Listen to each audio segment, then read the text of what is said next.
딸아이 기일이 가까워지면 제 몸 어딘가가 먼저 아려옵니다. 가슴이 조이고 숨이 가빠지고 손끝이 떨려옵니다. 딸 지연이를 떠나보낸 지 3년. 아직도 이 길은 익숙해지지 않습니다. 새벽 5시 검은 코트를 걸치고 묘역으로 향했습니다. 산 중턱에 있는 묘역은 이른 아침부터 적막했습니다. 바람이 잔잔히 잎을 흔들고 새벽 안개가 아직 완전히 걷히지 않은 채 묘비들 사이를 흐르고 있었습니다. 저는 잔을 내려놓고 국화를 정갈이 세우며 아주 작은 목소리로 딸의 이름을 불렀습니다. 지연아, 엄마 왔어. 그 말이 묘비에 부딪혀 가만히 가라앉는 순간이었습니다. 어디선가 작은 발자국 소리가 들렸습니다. 이 시간에 누가? 돌아보는 순간 심장이 멎는 줄 알았습니다. 중학생쯤 되어 보이는 남자아이가 지연이 묘비 앞에 무릎을 꿇고 있었습니다. 그런데 그 얼굴, 지연이었습니다. 정확히는 어린 시절 지연이를 빼닮은 얼굴이었습니다. 눈매, 코, 인매까지 복사한 듯 똑같았습니다. 엄마. 아이가 묘비를 끌어안으며 떨리는 목소리로 말했습니다. 엄마나 이제 많이 건강해졌어. 저번처럼 아프지도 않고 학교도 가려고 검정고시 보고 이번엔 중학교도 갈 거야. 엄마가 말했잖아. 공부 열심히 하면 데리러 온다고. 순간 무릎에 힘이 풀렸습니다. 잠깐, 지금 뭐라고 했니? 아이가 천천히 고개를 돌렸습니다. 눈물 자국이 선명한 그 얼굴을 보는 순간 온몸이 얼어붙었습니다. 지연이가 초등학교 4학년 때 찍은 사진 속 얼굴 그대로였습니다. 너, 누구니? 아이는 작은 헝겊 가방에서 구겨진 편지 하나를 꺼냈습니다. 삐뚤삐뚤한 글씨로 이렇게 적혀 있었습니다. 내가 못 오면 이분이 널 데리러 올 거야. 그 아래 내 이름이 적혀 있었습니다. 손이 떨려 편지를 제대로 펼칠 수가 없었습니다. 몇 번이고 심호흡을 한 뒤에야 겨우 읽을 수 있었습니다. 엄마, 미안해. 내가 지켜야 할 아이가 생겼어. 조금만 기다려줘. 내가 다시 데리러 올게. 못 오게 되면 우리 엄마가 널 찾아줄 거야. 눈물이 뚝 떨어졌습니다. 이건 지연이 글씨야. 아이가 고개를 끄덕였습니다. 네. 엄마가 매일 연습해서 쓴 글씨래요. 병이 심해져서 손이 떨려도 꼭 저한테 남겨야 한다고. 병이라는 단어에 숨이 막혔습니다. 딸에게서 병 이야기를 들은 적이 없었습니다. 내가 모르는 딸의 삶이 얼마나 힘들었을까. 엄마가 많이 아팠어요. 아이가 작은 목소리로 말을 이었습니다. 그래서 저를 고아원에 잠깐 맡겼어요. 곧 데리러 온다고, 꼭 온다고 했는데 아이는 묘비를 바라보며 눈을 감았습니다. 근데 엄마가 안 왔어요. 그 순간 제 마음이 무너져 내렸습니다. 딸, 내 딸. 혼자서 그 모든 고통을, 싸움을, 두려움을 왜 나에게 한마디도 하지 않은 거니? 지연아, 넌 혼자 얼마나 힘들었니? 엄마한테 왜? 아이가 조심스럽게 물었습니다. 근데 할머니는 누구세요? 아이를 끌어안았습니다. 작고 떨리는 등이 손바닥에서 느껴졌습니다. 그래, 지연이가 못 온 자리 내가 채워줄게. 내가 혼자가 아니게. 내가 지켜주마. 바람이 묘역을 스쳤습니다. 그 순간 처음으로 딸을 잃은 엄마가 아닌 아이를 찾은 할머니로 서 있었습니다. 묘지 벤치에 앉아 아이를 지켜봤습니다. 아직도 지연이 묘비 앞에 서서 눈가를 붉히고 있었습니다. 저기, 아까 한 말 다시 한 번만 들려줄래? 아이의 눈동자가 흔들렸습니다. 하지만 깊게 숨을 쉬고 천천히 고개를 끄덕였습니다. 엄마한테 말하려고 했어요. 저 이제 건강해졌다고. 검정고시도 합격해서 중학교 간다고 엄마한테. 이 아이는 지금 이 묘비 아래 누워있는 딸을 말하는 것이었습니다. 아이의 손이 묘비 위에 조심스럽게 얹혔습니다. 엄마가 살아있었으면 기뻐했을 텐데 나는 숨을 들이켰습니다. 적어도 이 아이는 딸의 존재를 세상에서 가장 소중히 생각하고 있다는 게 느껴졌습니다. 그 모습이 너무나 애틋해서 가슴이 저릿했습니다. 너, 내 이름은 뭐니? 민수요. 강민수. 민수야. 내 엄마가 누구인지 알고 있니? 아이의 표정이 조심스러워졌습니다. 네. 여기 누워 계세요. 묘비를 스쳐 지나가는 아이의 눈빛엔 애도와 그리움, 그리고 미안함이 뒤섞여 있었습니다. 그럼 혹시 내 아빠는? 아이의 입술이 떨렸습니다. 몰라요. 엄마가 말해준 적 없어요. 그 한 문장에 딸의 고통이 고스란히 담겨 있었습니다. 민수가 가방에서 구겨진 종이를 꺼냈습니다. 엄마가 저한테 맡긴 거예요. 혹시라도 제가 길을 잃으면 보여주라고. 낡고 가장자리가 해진 종이, 흐릿하게 번진 글씨로 지연이의 필체가 적혀 있었습니다. 엄마가 데리러 갈게. 조금만 기다려. 문장을 보는 순간 다리가 휘청했습니다. 손등으로 입을 가렸습니다.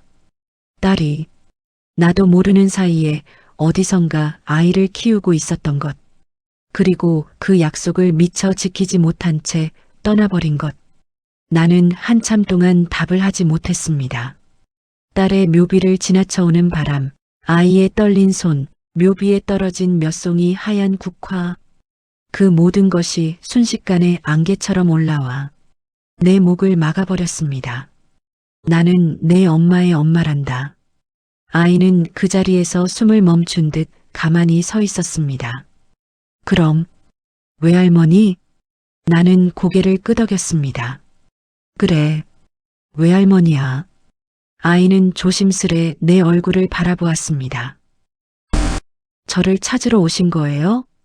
그 질문은 칼처럼 날카롭게 내 가슴을 찔렀습니다. 아냐, 나는 아무것도 몰랐어. 딸이 너를 얼마나 지키려 했는지, 어떤 병을 앓고 있었는지. 나는 무릎을 굽혀 아이의 손을 잡았습니다. 미안하다. 정말 미안하다. 아이는 놀란 듯 손을 움찔했지만 곧 천천히 내 손을 잡았습니다. 엄마가 외할머니 얘기했어요. 나는 놀라서 아이를 바라봤습니다. 뭐라고 했는데? 민수는 바람에 흔들리는 꽃을 바라보며 조용히 말했습니다. 엄마는 외할머니가 바빠서가 아니고 무심해서가 아니고 사정이 있어서 자기한테 못 온 거라고. 언제라도 외할머니는 따뜻한 사람이라고 했어요. 그 말에 숨이 턱하고 막혔습니다. 딸, 너는 대체 얼마나 착한 아이였니? 도대체 얼마나 나를 사랑한 거니? 내가 내 곁에 있어주지 못한 시간들을 너는 어떻게 버텼니?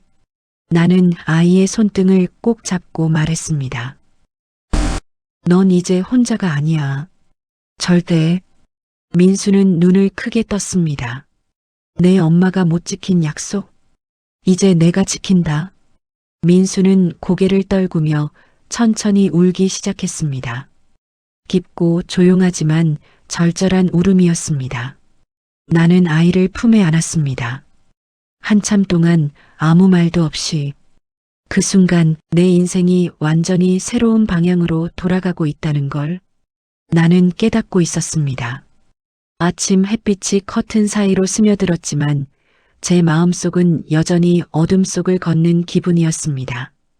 어제 만난 그 아이 민수, 딸 지연이의 어린 시절을 그대로 복사해 놓은 듯한 얼굴, 묘비를 끌어안고 엄마 미안해라고 울던 그의 떨리는 어깨가 계속 떠올랐습니다. 무덤 앞에서 민수가 했던 말 중 하나가 자꾸 마음에 걸렸습니다. 엄마가 데리러 온다고 했는데 왜 이렇게 늦지? 지연이가 이 아이에게 그런 약속을 했다는 뜻이겠지요. 그런데 정작 저는 제 딸이 아이를 낳은 사실조차 몰랐습니다. 딸이 혼자서 어떤 시간을 보냈는지조차 알지 못한 채 살았습니다. 평생 가장 지켜주고 싶었던 아이의 삶을 저는 너무 몰랐습니다. 가슴이 깊게 저려왔습니다. 저는 준혁이 지냈다는 고아원으로 향했습니다. 차 안에서 손을 꽉 말아쥐며 마음을 다잡았습니다. 괜찮으세요? 라고 묻는 운전기사의 말에도 대답이 나오지 않았습니다. 마음이 너무 흔들렸습니다. 고아원 원장은 저를 보며 놀란 듯 눈을 크게 떴습니다. 아, 지연 씨 어머님이시군요.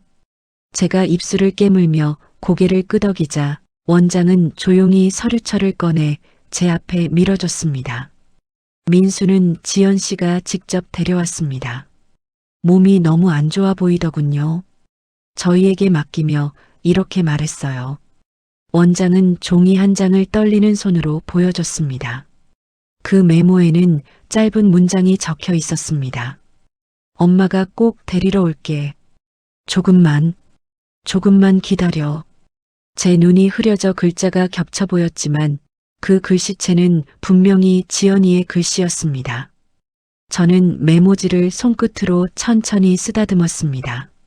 종이는 오래돼 모서리가 해져 있었고 무언가를 붙잡으려 손톱으로 콕콕 찍은 작은 흔적들이 남아 있었습니다.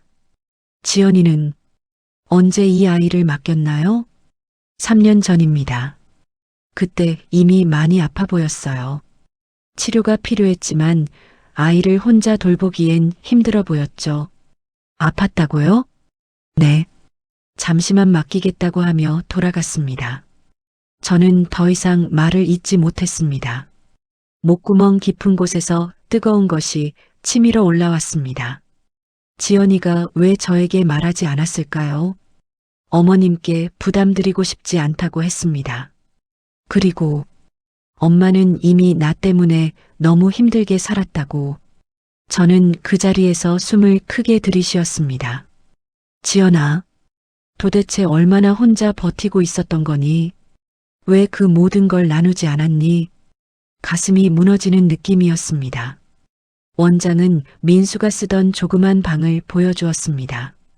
작은 책상, 연필 몇 자루, 꼭이 탄 교복 셔츠. 그 가운데 오래된 사진 한 장이 붙어 있었습니다. 지연이가 어린 민수를 안고 찍은 사진. 사진 속 지연이는 매우 야위어 보였고 눈밑은 퉁퉁 부어 있었습니다. 그런데도 아이를 바라보는 눈빛은 너무 따뜻했습니다. 민수는 엄마를 정말 많이 닮았어요. 원장의 말에 저는 다시 사진을 바라보았습니다. 지연이의 눈, 지연이의 미소, 그 모든 게 민수에게 그대로 옮겨져 있었습니다. 그러나 바로 옆에 붙어 있던 또 한 장의 사진에서 저는 숨을 멈출 수밖에 없었습니다. 지연이가 병원 침대에 앉아 민수의 손을 꼭 잡고 있었습니다. 지연이의 얼굴은 이미 창백했고 머리도 많이 빠져 있었습니다. 이건 지연 씨 병세가 악화됐을 때입니다. 아이에게 엄마는 조금 쉬고 올게라고 말하며 안심시키려 했죠. 저는 무릎이 풀려 의자에 앉았습니다. 그 사진 속 은지를 보고 있으니 딸이 마지막까지 얼마나 고통을 참으며 아이를 지키려 했는지 그 마음이 너무 선명하게 느껴졌습니다. 은지가 남긴 마지막 말이 머릿속을 울렸습니다. 엄마, 내가 민수를 데리러 갈 수 있을까? 그 말을 들어주지 못한 내가 딸이 지키지 못한 약속을 이제야 마주하고 있었습니다. 차 안에서 저는 한참 동안 창밖만 바라봤습니다. 도시의 빛이 흐르고 사람들은 각자의 삶을 살아가고 있었지만 제 시간은 멈춘 듯 했습니다. 지연이가 혼자서 얼마나 울었을까? 저는 더 이상 참지 못하고 눈물을 흘렸습니다. 지연이는 어떤 두려움 속에서 민수를 낳았고 어떤 희망을 붙잡고 이 아이를 키웠을까? 엄마, 나 검정고시 봤어. 이번에 꼭 중학교 들어가고 싶어? 민수의 말이 떠올랐습니다. 가슴 한가운데를 세게 쥐어짜는 듯한 아픔이 밀려왔습니다. 제 딸은 이 아이가 미래를 살아가길 바랐습니다. 자신이 이루지 못한 평범한 삶, 평범한 행복을 이 아이에게 남기고 싶어 했습니다. 저는 눈을 감으며 조용히 다짐했습니다. 지연아, 내가 지키지 못한 약속, 엄마가 지켜줄게. 고아원을 나서려는 순간 원장은 저를 불러 세웠습니다. 아, 어머님. 지연 씨가 남긴 게 하나 더 있습니다. 그가 내민 봉투에는 흘러내린 볼펜 자국으로 이렇게 적혀 있었습니다. 엄마, 이건 꼭 엄마가 봐야 해. 심장이 크게 울렸습니다. 그 봉투 속엔 무엇이 들어있을까? 은지는 생애의 마지막 순간까지 무엇을 제게 전하고 싶었던 걸까? 저는 봉투를 가슴에 꼭 안았습니다. 언제 맡기셨나요? 돌아가시기 일주일 전이었습니다. 병원에서 나오시자마자 여기 오셔서 제가 못 올 수도 있으니 꼭 어머니께 전해달라고 하셨어요. 원장의 목소리가 떨렸습니다. 그때 지연 씨는 걷기도 힘들어 보였습니다. 하지만 이걸 꼭 맡기고 가셨어요. 차로 돌아와 봉투를 무릎 위에 올려놓았습니다. 한참을 그대로 바라만 보다가 떨리는 손으로 천천히 뜯었습니다. 안에는 3가지가 들어 있었습니다. 편지 2통, 그리고 민수의 출생증명서. 출생증명서를 먼저 펼쳤습니다.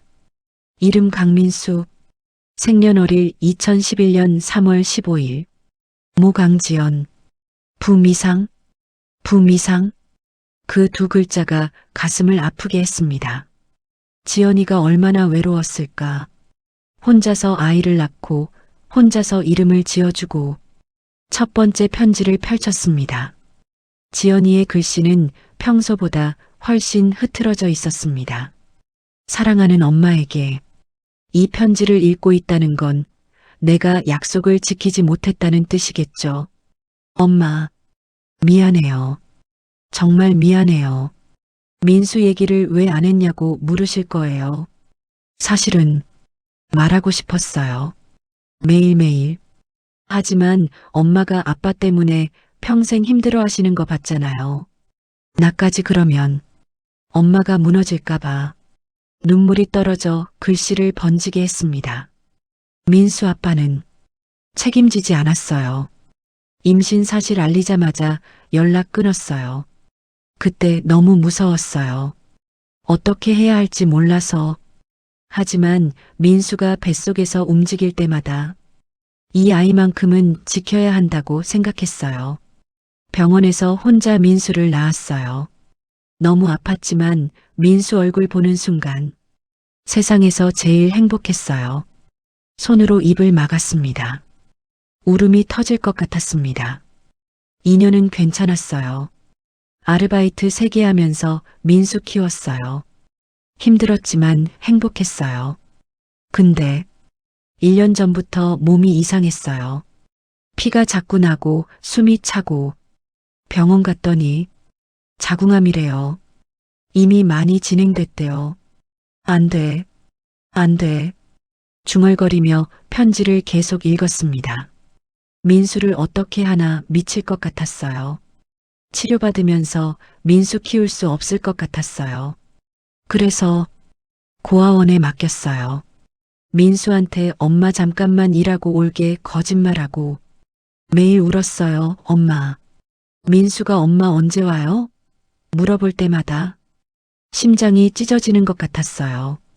병원 치료 6개월 했어요. 의사가 이제 괜찮아진다고 했어요. 너무 기뻤어요. 이제 민수 데리러 갈 수 있다고. 편지가 여기서 갑자기 끊겼습니다. 다음 페이지로 넘기니 글씨가 훨씬 흐트러져 있었습니다. 그런데 재발했어요. 이번엔 폐까지 전이 됐대요. 의사가 말했어요. 6개월, 아니 3개월 남았을 수도. 지연아, 제발, 소리내어 울었습니다. 엄마, 나 무서워요. 죽는 게 무서운 게 아니라 민수 혼자 두고 가는 게 무서워요. 민수는 아직 어려요. 겨우 11살이에요. 엄마, 부탁이에요. 민수를 제발 돌봐주세요. 민수는 착해요. 밥도 잘 먹고 말도 잘 들어요. 엄마 닮아서 공부도 잘해요. 민수한테 말했어요. 엄마가 못 오면 외할머니가 데리러 온다고. 엄마, 미안해요. 이렇게 부탁할 자격도 없는데. 하지만 민수만큼은 제발. 편지가 끝났습니다. 두 번째 편지를 펼쳤습니다. 이건 민수에게 쓴 편지였습니다. 민수야, 엄마가 약속 못 지켜서 미안해. 데리러 간다고 했는데 엄마가 거짓말쟁이가 됐네. 하지만 민수야, 엄마는 널 정말 사랑했어. 세상에서 제일 사랑했어. 외할머니 만나거든. 엄마가 보고 싶어요. 말해도 돼. 외할머니는 따뜻한 분이야. 민수야, 건강하게 자라.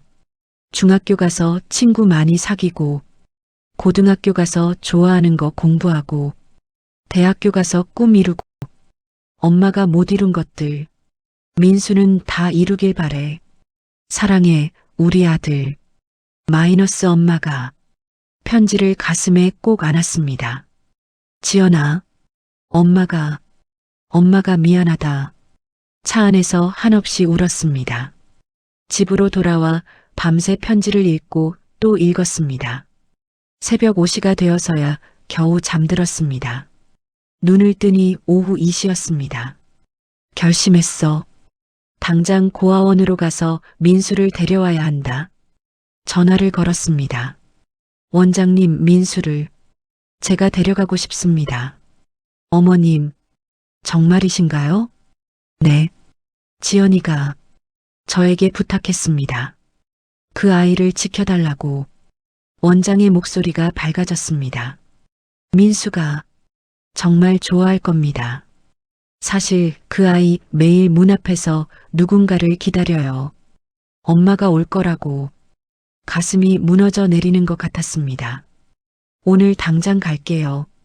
오후 4시 고아원에 도착했습니다. 원장이 나를 2층 복도로 안내했습니다.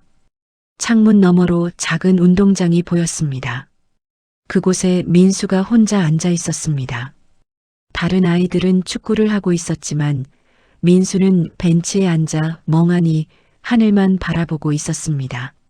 저 아이, 친구가 없나요? 아니요. 민수는 애들이 좋아해요. 착하고 공부도 잘하거든요.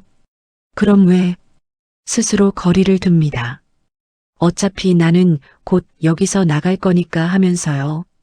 엄마가 데리러 온다고 믿는 건가요? 원장이 고개를 끄덕였습니다. 3년째 매일 기다립니다. 숨이 막혔습니다. 저 내려가 봐도 될까요? 당연하죠. 어머님이신데요. 운동장에서 천천히 민수에게 다가갔습니다. 아이는 나를 보고 깜짝 놀라 일어났습니다. 할머니? 응, 민수야. 민수는 뒤로 한 걸음 물러났습니다. 경계하는 눈빛이었습니다. 또 실망하기 싫다는 표정.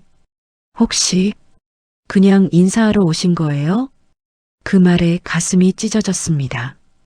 또 버려질까봐 두려워하는 거구나. 무릎을 굽혀 민수와 눈높이를 맞췄습니다. 민수야, 할머니가 너 데리러 왔어. 민수의 눈동자가 크게 흔들렸습니다. 뭐라고요? 내 엄마가 할머니한테 부탁했어. 민수 꼭 지켜달라고. 민수는 입술을 떨었습니다. 엄마가 진짜 그런 말 했어요? 지연이가 남긴 편지를 꺼내 보여줬습니다. 민수는 편지를 받아들고 한 글자 한 글자 읽었습니다. 손이 점점 떨려오는 걸 봤습니다. 엄마, 민수가 편지를 가슴에 안고 주저앉았습니다. 엄마, 정말 안 오는 거예요? 무릎 꿇고 민수를 끌어안았습니다. 민수야, 엄마는 너 사랑해서, 정말 많이 사랑해서 끝까지 약속 지키려고 했어. 하지만 몸이 아파서. 민수가 내 품에서 흐느껴 울었습니다. 엄마, 보고 싶어요. 엄마, 할머니가 있어. 이제 할머니가 엄마 대신 민수 지켜줄게. 민수는 한참을 울었습니다. 3년간 참았던 눈물을 다 쏟아내는 것처럼. 1시간 후 민수는 자기 방에서 짐을 정리했습니다.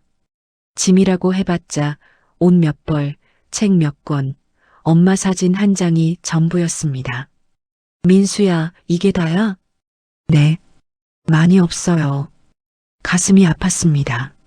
11년을 살면서 가진 게 이게 전부라니. 괜찮아. 집 가면 필요한 거 다 사줄게. 민수가 고개를 저었습니다. 아니에요. 저 돈 많이 안 들어요. 엄마가 그랬어요. 돈 아껴 쓰는 게 착한 거래요. 눈물이 났습니다.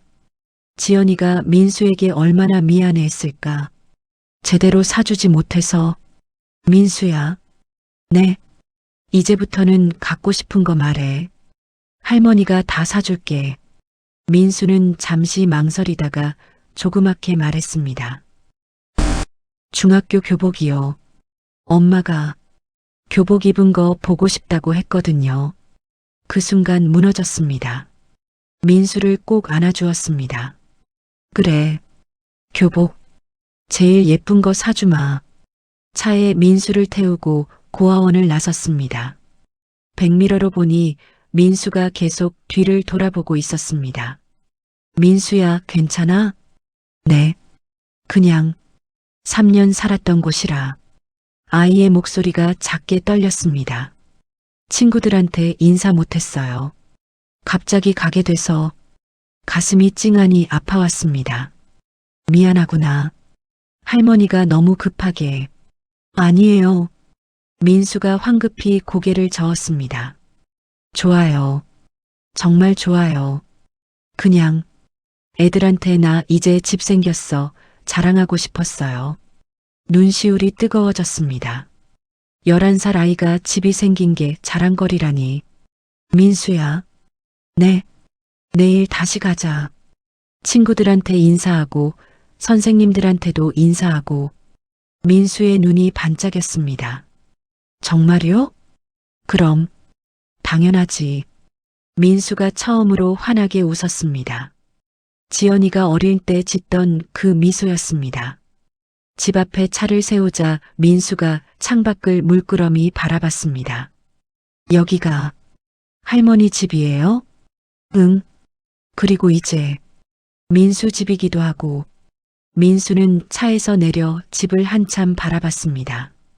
2층 단독주택, 작은 정원에 감나무 한 그루. 크다.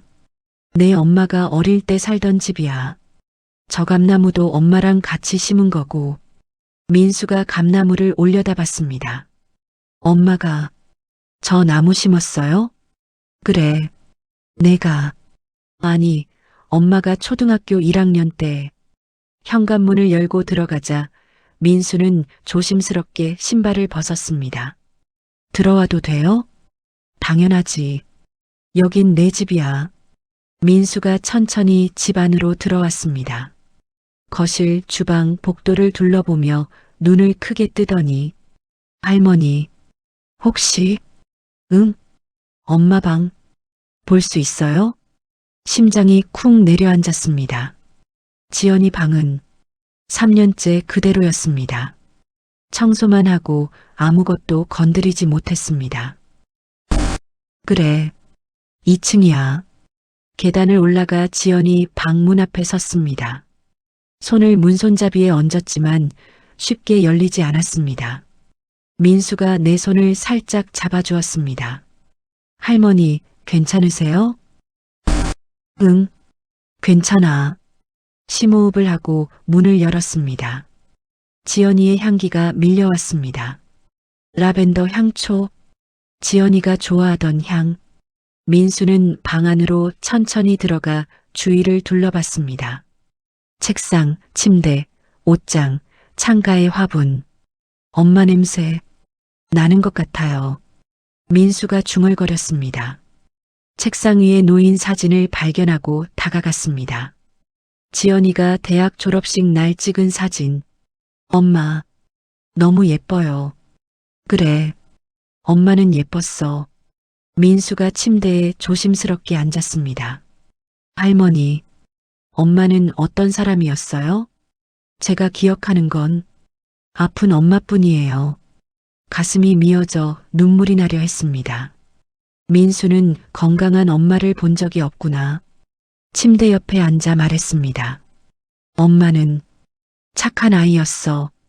민수처럼. 저처럼요? 응. 항상 남 걱정하고 혼자 힘든 거 참고. 민수랑 똑같아. 민수가 고개를 숙였습니다. 엄마가 저 낳아서 힘들었을까요? 뭐, 친구들이 그랬어요. 나 같은 애 때문에 엄마가 죽은 거 아니냐고. 순간 분노가 치밀어 올랐습니다. 누가 그런 소리를 해? 민수가 놀라 움찔했습니다. 심호흡을 하고 진정하고 민수의 어깨를 잡고 똑바로 바라봤습니다. 민수야, 잘 들어. 엄마는 너 때문에 아픈 게 아니야. 엄마 병은 원래 있던 병이야. 하지만 그리고 엄마는 너 때문에 더 오래 살았어. 민수가 애처로운 눈빛으로 바라봤습니다. 네. 의사가 6개월 남았다고 했대. 근데 엄마는 3년을 더 살았어. 너 보고 싶어서, 너 데리러 가고 싶어서. 눈물이 흘렀습니다. 엄마는 너 때문에 힘든 게 아니라 너 때문에 행복했던 거야. 민수의 눈에서도 눈물이 떨어져 내렸습니다. 정말 그런 거예요? 그럼 엄마가 남긴 편지 봤잖아. 너를 얼마나 사랑했는지. 민수가 내 품에 안겼습니다. 할머니, 저 엄마 너무 보고 싶어요. 나도 너무 보고 싶다. 둘이서 한참을 껴안고 울었습니다. 다음 날 아침 민수가 일찍 일어났습니다. 부엌에서 설거지 소리가 들렸습니다. 황급히 내려가 보니 민수가 어젯밤 쓴 그릇들을 씻고 있었습니다. 민수야, 이거 할머니가 할게. 아니에요. 제가 할 수 있어요. 14살 아이가 설거지를 너무 능숙하게 하고 있었습니다. 민수야, 설거지 자주 했어? 네. 고아원에서 다들 했어요. 제 그릇은 제가 씻는 거래요. 가슴이 아팠습니다. 이제는 안 그래도 돼. 괜찮아요. 저 이거 잘해요. 민수가 환하게 웃었습니다. 짐이 되지 않으려고 애쓰는 모습이 너무 안쓰러웠습니다. 민수야. 네. 여긴 고아원이 아니야. 내 집이야. 설거지 안 해도 돼. 민수가 손을 멈췄습니다. 하지만 할머니한테 패 끼치고 싶지 않아요. 무릎을 굽혀 민수와 눈높이를 맞췄습니다. 민수야, 넌 패가 아니야. 넌 할머니한테 온 선물이야. 선물. 이요? 그래. 엄마가 할머니한테 남겨준 가장 소중한 선물. 민수의 눈이 촉촉해졌습니다. 정말 그렇게 생각해요? 당연하지. 넌 우리 집 보물이야. 민수가 나를 꼭 안았습니다. 아침 식사 후 민수를 데리고 학교에 갔습니다. 전학 절차를 밟으러 온 것입니다. 교무실에서 교감 선생님을 만났습니다. 어머님, 민수 학생 성적이 아주 우수하네요. 네. 교감이 서류를 보여줬습니다. 고아원에서 독학으로 공부했는데 전 과목 상위권입니다. 특히 수학은 거의 만점 수준이네요. 민수를 바라봤다. 아이는 부끄러운 듯 고개를 숙이고 있었습니다. 민수야, 내가 공부를 이렇게 잘했어? 엄마가 공부 열심히 하라고 했어요. 그래야 좋은 중학교 간다고. 지연이가 마지막까지 민수에게 희망을 준 것이구나. 교감 선생님, 저희 민수 잘 부탁드립니다. 물론입니다. 이런 학생이면 우리 학교 자랑이죠. 교무실을 나오는데 민수가 물었습니다. 할머니, 저 정말 여기 다녀도 돼요? 왜? 싫어? 아니요. 좋아요. 그냥 꿈 같아서. 꿈이 아니야. 이제 진짜 민수 학교야.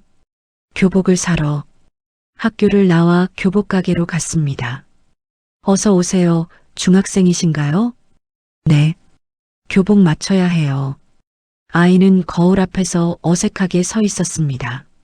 민수야, 이리 와봐. 교복을 입힌 민수를 거울 앞에 세웠습니다. 민수가 자기 모습을 보고 눈을 크게 떴습니다. 이게 저예요? 그래. 우리 민수 교복 입으니까 진짜 중학생 같네. 민수가 거울 속 자기 모습을 한참 바라봤다. 손으로 옷깃을 만지작거렸습니다. 엄마가 보면 좋아했을까요? 목이 메었습니다. 그럼 엄마가 제일 보고 싶어 했던 모습이야. 민수의 눈에 눈물이 고였습니다. 엄마, 저 교복 입었어요. 약속 지켰어요. 그 순간 가게 안이 조용해졌습니다. 사장님도 다른 손님들도 모두 우리를 바라보고 있었습니다. 민수를 끌어안았습니다. 그래, 잘했어. 우리 민수 정말 잘했어. 집으로 돌아와 저녁을 준비했습니다. 지연이가 좋아하던 된장찌개와 김치찌개. 민수야, 뭐 먹고 싶어? 다 좋아요. 아니야. 내가 제일 좋아하는 거 말해봐.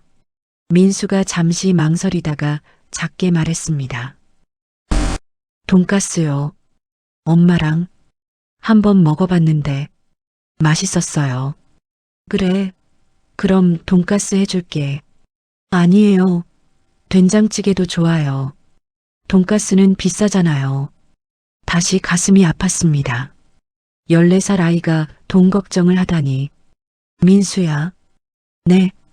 이제 돈 걱정하지 마. 할머니가 다 해줄게. 먹고 싶은 거, 갖고 싶은 거, 하고 싶은 거. 다 말해. 민수가 고개를 저었습니다. 많이 안 먹어요. 엄마가 그랬어요. 욕심 부리면 안 된다고. 무릎을 굽히고 민수의 어깨를 잡았습니다. 민수야, 엄마가 그런 말한 건 엄마가 너한테 많이 못해줘서 미안해서 그런 거야. 네, 엄마는 너한테 다 해주고 싶었어. 맛있는 것도 좋은 것도. 근데 형편이 안 돼서 못해준 거지. 민수의 눈에 눈물이 고였습니다. 그러니까 이제 엄마 대신 할머니가 해줄게. 응? 민수가 천천히 고개를 끄덕였습니다. 돈가스? 먹고 싶어요. 민수가 한없이 밝게 웃었습니다. 그래. 오늘 저녁은 돈가스다. 민수야, 일어나야지. 커튼을 열자 아침 햇살이 방 안으로 쏟아졌습니다. 민수가 눈을 비비며 일어났습니다. 할머니, 몇 시예요? 7시. 학교 가야지. 민수가 벌떡 일어났습니다. 맞다. 오늘 첫 등교일이다. 서둘러 씻고 교복을 입은 민수는 거울 앞에서 한참을 섰습니다. 괜찮아 보여요? 완벽해.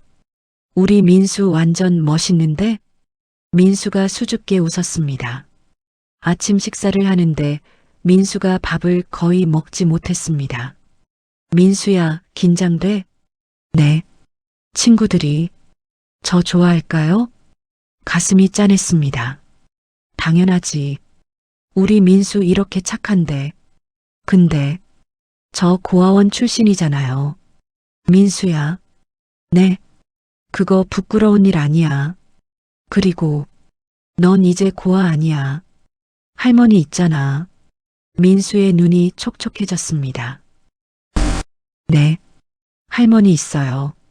학교 정문 앞에서 차를 세웠습니다. 민수가 안전벨트를 풀었지만 차에서 내리지 못했습니다. 민수야, 할머니, 저 무서워요. 뭐가? 새로운 친구들, 선생님들, 다 처음이잖아요. 민수를 바라보니 아이의 손이 떨리고 있었습니다. 차에서 내려 민수 쪽 문을 열어주었습니다. 민수야, 내려와. 민수가 천천히 내렸습니다. 손을 꼭 잡아주었습니다. 할머니가 교문까지 같이 갈게. 할머니도 들어와요? 응. 오늘은 첫날이니까. 민수가 내 손을 꼭 잡았습니다. 우리는 교문을 지나 교실까지 함께 걸었습니다. 복도에서 아이들이 우리를 쳐다봤지만 신경 쓰지 않았습니다. 교실 앞에 도착했습니다. 민수야, 여기야. 네. 민수가 교실 문을 바라봤습니다.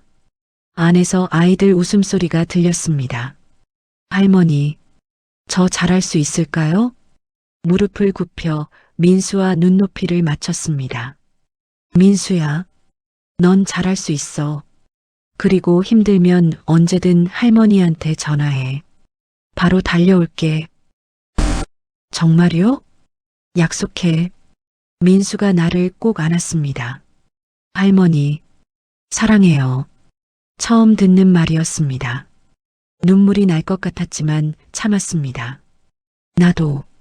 나도 사랑해, 우리 민수.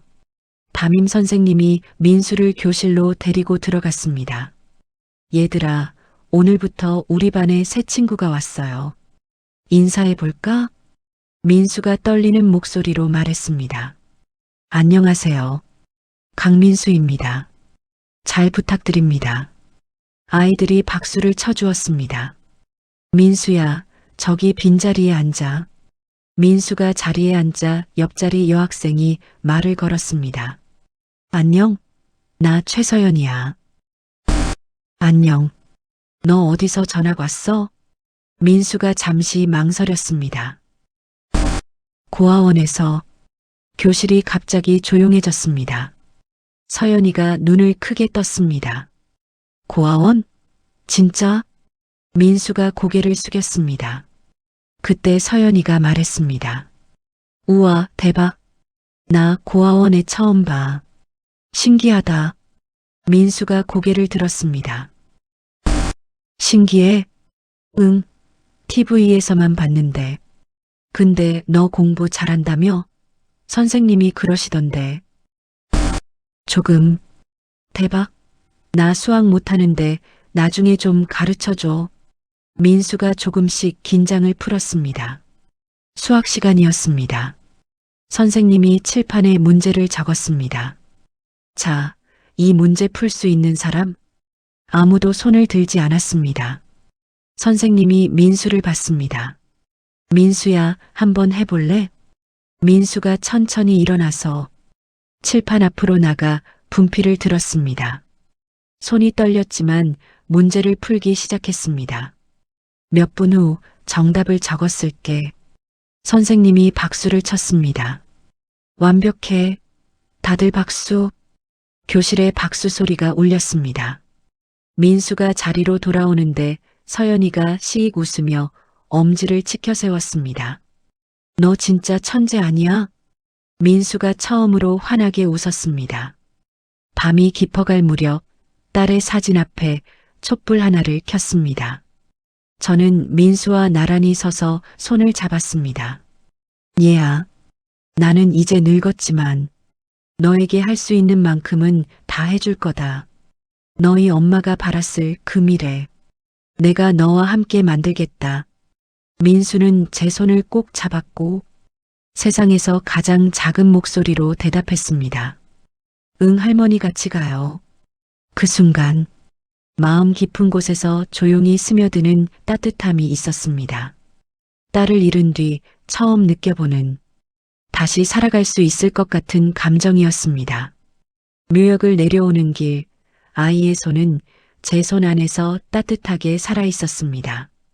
딸 아이를 처음 품었을 때 느꼈던 그 작은 체온이 세월이 흘러 또 다른 작은 손을 통해 다시 제게 돌아온 것 같았습니다. 딸이 남기고 간 공백은 너무 컸습니다. 그 아이가 떠난 후로 방 안의 공기도 집안의 그릇 하나도 제자리를 잃은 듯 흔들리던 날들이었습니다. 하지만 오늘 그 무덤 앞에서 울던 아이의 모습이 그 긴 어둠을 조금씩 밝히고 있었습니다. 딸아, 내가 얼마나 외롭게 그 아이를 지켜왔는지 이제 와서야 조금 알 것 같습니다. 내가 마지막까지 붙잡으려 했던 이유도, 그렇게 힘든데도 누구에게도 말하지 못했던 마음도, 그래서 이제는 엄마가 대신 지켜줄게. 내가 지켜주지 못한 미래, 내가 약속했던 그 길, 엄마가 아이 손잡고 끝까지 걸어갈게. 혹시 이 영상을 보고 계신 누군가도 가슴속 깊은 곳에 아직 풀지 못한 그리움, 미처 닿지 못한 사랑 하나쯤 품고 계시다면 오늘 이야기가 조금이나마 위로가 되었으면 합니다. 그리고 제가 이곳에서 이렇게 이야기를 이어가는 이유는 당신 마음 어딘가에도 작은 빛 하나 켜드리고 싶어서입니다. 조용히 듣고 싶고 함께 울고 싶은 가족 이야기들이 있다면 구독과 좋아요로 이 집의 불을 밝혀주세요. 당신이 눌러주는 그 한 번의 손길이 저에게는 다음 이야기를 이어갈 큰 힘이 됩니다. 오늘도 함께 해주셔서 고맙습니다. 당신의 내일이 조금 더 따뜻해지기를 진심으로 바랍니다.